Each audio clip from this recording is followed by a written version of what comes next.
Смртта на Абази, кој беше застрелан на 27 септември во вооружен инцидент во Кичево, како и тепачката која во болница со скршеници на черепот го испрати градоначалникот на Шуто Оризари при неговата предизборна кампања, не се единствените инциденти кои го следат ова предизборие до половина од времето на трката. Веќе има оценки дека сета атмосфера потсетува на македонската историја за која што не се памети од 2008 година. Реагираше и ВМРО ДПМН со оценка дека ова се најлошо организирани избори досега. Има огромна црна дамка. Ова е прво убиство во Македонија на човек активно вклучен во изборната кампања и човек кој е на советничка листа. Ова се најлошо организираните изборни процеси досега. И овој грозоморен инцидент не е единствениот.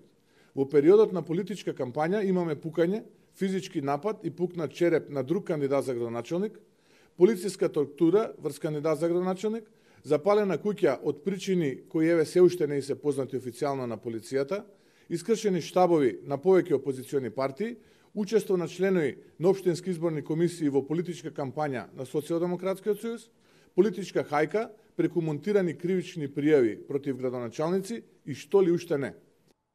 Од МВР, од министерот Спасовски се упатени апели за мирен предизборен период. Ние сме подготвени да го заштитиме изборниот процес, но партнери во тоа мора да бидат и граѓаните и политичките субјекти. Треба да се знае дека какво било нанесување штета преку демолирање на штабови или друго не ги зголемува можностите за подобар резултат, ниту ќе допринесе за добра изборна клима, порача Спасовски. На повици за смирување повикаа и од Државната изборна комисија, од каде апелираат до надлежните институции кон расветлување на овие инциденти и кон казнување на сторителите. Меѓународните наблюдувачи досега не коментираат за случувањата, но тие нема да бидат исклучени од оценките на крајот. Сепак, оценките досега се дека атмосферата и напрегнатоста не е наивна. Се посочува и надоврзува и ослободувањето на неколку лица со познати имиња кога станува збор за изборни инциденти. Во таа насука се посочува лице од Скопско Кондово, кое во 2008 година со своја група се уапсени на изборниот ден заради изборни насилства за нерегуларности, односно за предизвикување инциденти за време на тогашните парламентарни избори. Во таа насока се потсетува на периодот пред и 2008 година за време на шестите парламентарни избори, кога имаше неколку тешки инциденти. На изборниот ден во Рачиново во престрелка со полицијата загине едно лице, во чаир беа ранети 7 на партиски активисти и избирачи.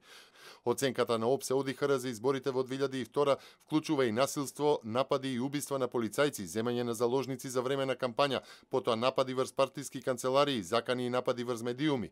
Во изборите во 2004 година се нотирани и прекршувања во извештајот на ОПСЕ. Странските наблюдувачи пишуваа за голем број на докази за полнење на гласачки кутии, случаи на идентични потписи на гласачкиот список, висок процент на заплашување на и околу гласачките места.